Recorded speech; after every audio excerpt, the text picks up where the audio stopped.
우리가 늘 사용하는 것이나 아니면 평소에 먹는 가공식품은 복잡하지 않게 의외로 쉽게 만들어지는 것처럼 보입니다.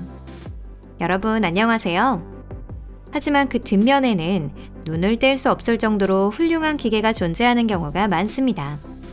그런 기계들이 없으면 우리가 평소에 사용하는 것의 대부분은 존재하지 않을 것입니다. 여기는 토픽입니다. 이번에는 그러한 기계들과 세상을 바꾸는 훌륭한 기술에 대해 소개하겠습니다. 우선 여러분이 가장 좋아하는 것부터 시작해 볼게요. 디저트부터요. 그럼 바로 시작합니다.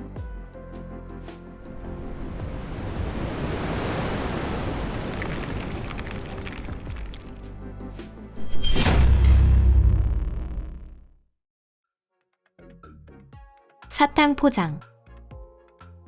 사실 사탕이 만들어지는 공정 자체가 굉장히 흥미롭습니다. 하지만 여기서는 달콤한 캐러멜 과자 등의 포장 공장으로 이야기를 좁혀서 소개할게요. 사탕은 특별한 훈련을 받은 인부들이 하나하나 예쁘게 포장하는 걸까요? 물론 그렇지는 않습니다. 그것을 하는 건 기계입니다. 너무나도 빠른 속도라 슬로우 모션으로 보지 않으면 뭐가 어떻게 진행되는지도 알아차릴 수 없을 정도입니다. 먼저 재단되지 않은 띠 모양의 포장지가 포장기로 보내집니다. 기계가 포장지를 필요한 길이만큼 잘라낸 후 거기에 과자를 넣고 양쪽을 3번 비틉니다. 빠른 경우엔 분당 2,300개의 사탕을 포장할 수 있습니다. 사탕을 매일같이 하루에 6개, 1년 동안 먹어야 그 정도의 양이 됩니다. 하지만 너무 많이 먹지는 마세요. 단 것을 과하게 섭취하는 건 건강에 해롭습니다. 과일 껍질 까기. 하지만 과일은 분명 몸에 더 좋을 겁니다. 그리고 지금 보고 계신 건 그 껍질을 벗기는 모습인데요. 사탕 때만큼은 재미가 없을지도 모르지만 그 못지않게 빠르고 훌륭하네요. 마찰 압접. 지금부터는 조금 진지한 이야기를 해보겠습니다. 용접 중에서도 일반적인 아크 용접기의 구조는 대부분 알고 계실 겁니다. 가스나 전기의 에너지에 의해 전극과 모재 사이에 아크 방전을 발생시켜 용접 와이어 등을 녹여서 부품을 접합시키는 것입니다. 한마디로 말하면 그뿐인데요. 하지만 그런 일을 하지 않고도 용접을 할 수 있을까요? 결론부터 말하면 가능합니다. 마찰 압접은 이름에서 알 수 있듯이 부품을 접합하기 위해 유일하게 필요한 힘으로써 오직 마찰력만을 사용합니다.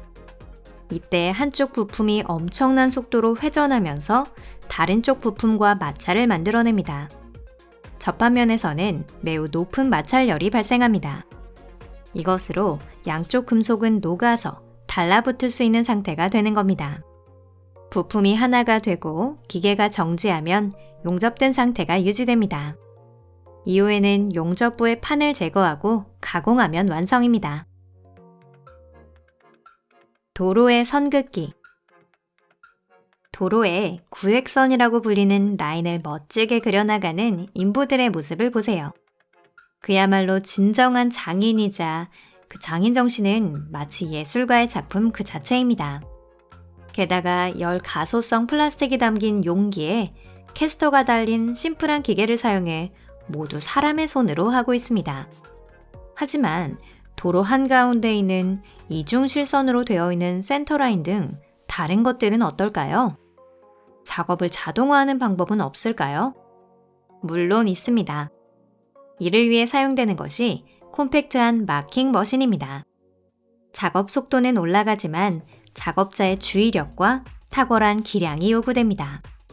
하지만 인간의 힘을 전혀 쓰지 않고 도로의 라인을 그을 수 있는 방법도 있는데요. 무인기 STIM 콘투르 700은 아직 시제품이지만 최대 시속 20km의 속도로 작업을 할 수 있습니다. 또한 GPS를 이용하면 도면과의 오차를 5mm 이내로 억제할 수 있다고 합니다. 레이저 녹 제거. 철은 견고하고 저렴한 소재이지만 한 가지 단점이 있습니다. 철 구조물은 시간이 지남에 따라 때로는 아주 빨리 녹이 슬기도 하는데요. 여러분도 아주 기분 나쁘게 생긴 젓갈색의 녹이 생겨난 철 표면을 보신 적이 있을 겁니다. 일반적으로 철은 부식을 막기 위해 도장을 칠하지만 그것이 항상 가능한 것은 아닙니다. 그래서 등장하는 것이 현대 기술이죠. 레이저 클리너는 녹이나 코팅, 오염을 단 몇 초 만에 제거하고 구조물을 되살립니다.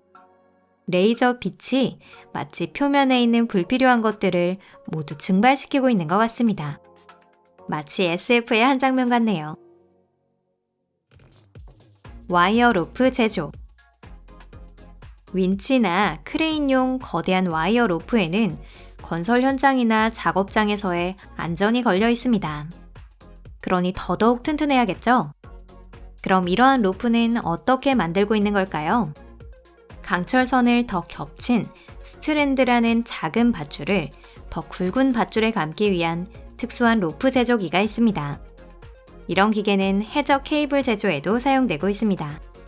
케이블 자체가 베이스가 되고 그 위에 여러 층의 보호층이 감겨나갑니다. 이렇게 하면 케이블은 해저에서도 안전한 상태로 유지됩니다. 풍선 제조.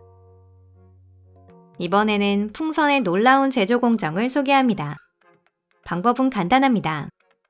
모형을 라텍스에 담가 뒤집어서 입가 부분을 브러쉬로 뒤집어서 고리를 만들기만 하면 끝입니다. 고리 부분이 없으면 풍선을 부풀렸을 때 찢어집니다.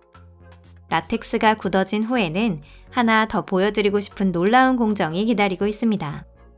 여러분도 풍선을 어떻게 틀에서 떼어낼지 궁금하지 않으셨어요?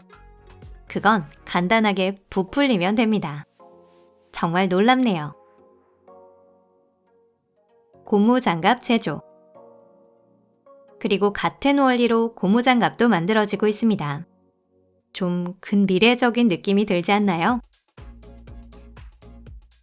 사탕 혼합 공정. 자, 하이테크 제조 공정은 충분히 맛보셨나요? 그럼 잠시 쉬면서 맛있는 대화를 나눠볼게요. 이번에는 사탕입니다. 균질하고 깔끔하게 만들기 위해서 사탕 덩어리를 이런 기계로 섞습니다. 그 결과 비단처럼 광택이 나는 사탕이 완성됩니다. 아름답지 않나요? 플라스틱 진공 성형. 마찬가지로 똑똑한 기계가 자아내는 훌륭한 제조 공정을 소개합니다. 아크릴 욕조나 고급 자쿠지가 있는 욕조가 어떻게 만들어지는지 궁금하지 않으셨나요? 제조 공정은 아주 간단합니다.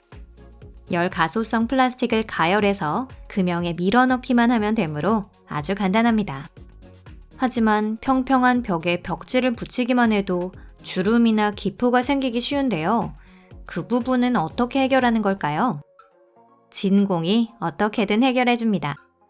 수지 시트와 금형 사이의 공기를 빼기만 하면 금형의 용곽에 딱 맞도록 성형됩니다. 이 방법으로 만들어지는 건 욕조뿐만이 아닙니다. 진짜 예술품도 가능합니다.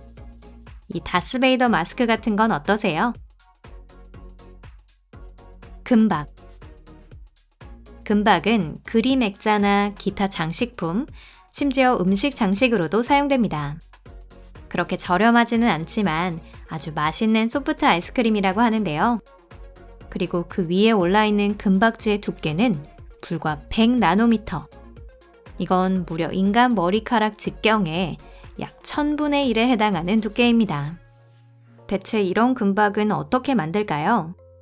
먼저 재료를 녹여 금 합금을 만들고 두꺼운 합금에 주조합니다. 이것을 두 개의 원통 롤러 사이를 통해 아변해 나갑니다. 롤러 사이의 폭은 합금의 두께보다 좁기 때문에 얇고 길어집니다.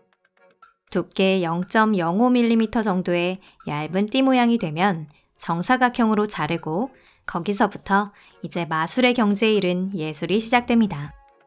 정사각형의 합금을 종이로 끼우고 프레스기로 두드려서 얇게 펴줍니다. 다양한 수고를 들여서 아주 얇은 금박이 완성되었습니다. 숙련된 기술 없이는 절대 불가능하죠. 콜게이트 파이프. 이 안에는 별로 보고 싶지 않은 것이 흐르고 있습니다. 이건 플라스틱재 파형 모양의 하수관입니다. 안을 들여다보는 건 정말 추천하지 않아요. 하지만 그 제조 공정은 무척 흥미롭습니다. 첫 번째 공정에서는 플라스틱을 가열하여 녹입니다. 나머지는 그것을 파이프 모양으로 만들기만 하면 됩니다. 이를 위해 원료가 압출기를 지나 특수 금형에 들어가고 물결 모양의 표면이 만들어집니다. 지금까지도 진공을 이용해서 다양한 부품이 만들어지고 있는 것을 보았는데요. 여기서도 원리는 동일합니다. 높은 압력에 의해 플라스틱이 금형에 단단히 눌려집니다. 그리고 냉각되면 덩어리 파이프가 형성되는 것입니다. 나머지는 금형 벽을 떼어내기만 하면 됩니다. 인형 충진. 이 기술은 여러분의 마음에 드실 거예요. 동물 보호단체에 신고하는 건 삼가주세요. 이 영상에서 실제 강아지가 상처받는 일은 결코 없습니다. 이런 방법을 통해 인형이 되기 위해서 충전됩니다. 손으로 하는 것보다 훨씬 빠르네요. 대형 단조 가공품 제조. 거대한 기계에는 큰 부품이 필요합니다. 이러한 부품은 수백 톤의 금속 덩어리로 단조되는데요. 하지만 먼저 녹은 금속을 틀에 부어 넣어야 합니다. 이를 위해 거대한 거푸집에 몇 기의 레이들 용기를 이용해 철을 붓습니다. 굳어진 금속을 꺼낸 후에는 화로 안에서 약 1100도씨까지 가열합니다. 강철은 단조 가공하기 쉬운 성질을 가지고 있는데요. 그래서 프레스기나 레이디얼 포징이라는 단조기로 가공함으로써 원하는 형태로 완성할 수 있습니다. 150톤이 넘는 금속을 다루려면 1만 톤, 1만 3천 톤의 가압력을 가진 프레스기가 필요합니다. 그런 기계가 있다면 세상 어떤 것이든 분쇄할 수 있을 거예요. 그리고 오늘 영상은 여기까지입니다. 끝까지 시청해주셔서 감사합니다. 이번 영상은 마음에 드셨나요? 만약 그렇다면 좋아요 버튼을 눌러주시면 감사하겠습니다. 또한 구독도 잊지 마세요. 우리 주변에서 일어나는 놀라운 일들에 대한 최신 정보를 가장 빠르게 제공합니다. 그럼 잠시 동안 작별입니다. 다음 영상에서 뵐게요. 안녕히 계세요.